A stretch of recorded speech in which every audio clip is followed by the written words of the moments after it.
മരിജുവാനെ federal തലത്തിൽ schedule 1 നിന്ന് schedule 3 പുനഃക്രമീകരിക്കുന്നത് സംബന്ധിച്ച് ഉദ്യോഗസ്ഥർ നൽകിയ റിപ്പോർട്ട് അമേരിക്കയിലെ കഞ്ചാവ് വ്യവസായത്തിലും നിയമരംഗത്തും വിപ്ലവകരമായ മാറ്റങ്ങൾക്ക് വഴിയൊരുക്കുന്നു. ഈ നീക്കം മരിജുവാനയ്ക്ക് അംഗീകരിക്കപ്പെട്ട ഔഷധ ഉപയോഗം ഉണ്ടെന്നും ഷെഡ്യൂൾ 1 പദാർത്ഥങ്ങളെ അപേക്ഷിച്ച് അഡിക്ഷനുള്ള സാധ്യത കുറവാണെന്നും ഫെഡറൽ നയം ഔദ്യോഗികമായി അംഗീകരിക്കുന്നതിന്റെ ഒരു സൂചനയാണ്.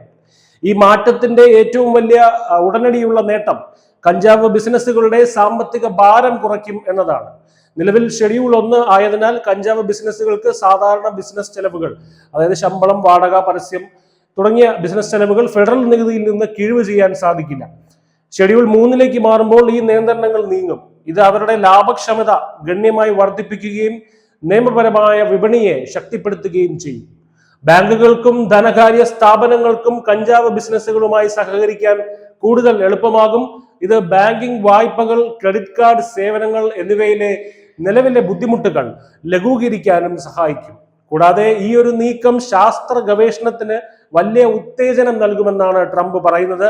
മരിജുവാനയ്ക്ക് നിലവിൽ അംഗീകരിക്കപ്പെട്ട ഔഷധ ഉപയോഗം ഉണ്ടെന്ന് ഫെഡറൽ സർക്കാർ ഔദ്യോഗികമായി സമ്മതിക്കുന്നുണ്ട്.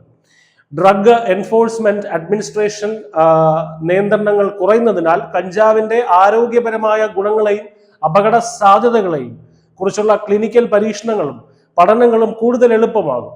ഫാർമസ്യൂട്ടിക്കൽ കമ്പനികളെ കഞ്ചാവ് അധിഷ്ഠിത മരുന്നുകൾ വികസിപ്പിക്കാനും FDA അംഗീകാരം തേടാനും ഈ ഒരു വർഗീകരണം പ്രോത്സാഹിപ്പിക്കും.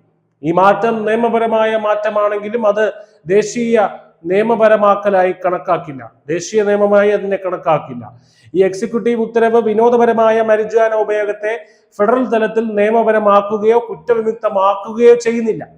കൈവശം വയ്ക്കുന്നതിനും വിതരണം ചെയ്യുന്നതിനുമുള്ള ഫെഡറൽ നിയമങ്ങൾ ഇപ്പോഴും നിലനിൽക്കുന്നുണ്ട്. ഷെഡ്യൂൾ 3 ശിക്ഷകൾ, അതായത് ഷെഡ്യൂൾ 3 ശിക്ഷകൾ ഷെഡ്യൂൾ 1 ശിക്ഷകളെ അപേക്ഷിച്ച് കുറഞ്ഞ തീവ്രതയുള്ളതിനാൽ ചില കഞ്ചാവുമായി ബന്ധപ്പെട്ട ഫെഡറൽ ക്രിമിനൽ ശിക്ഷകളുടെ കാഠിന്യം കുറയാനും സാധ്യതയുണ്ട്. വിനോദപരമായ കഞ്ചാവ് ഇപ്പോഴും നിയമവിരുദ്ധമായി തുടരുന്ന സംസ്ഥാനങ്ങളിലെ നിയമങ്ങളെ ഇത് മറികടക്കുകയുമില്ല.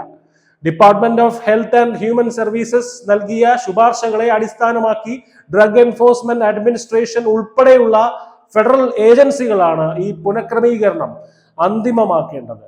കഞ്ചാവ് നയത്തിലെ ഈ സുപ്രധാന ഫെഡറൽ നീക്കം US സാമ്പത്തിക നിയമരംഗത്ത് പുതിയ ചലനങ്ങൾ സൃഷ്ടിക്കുമെന്നാണ് വിലയിരുത്തൽ. News desk, news India Malayalam.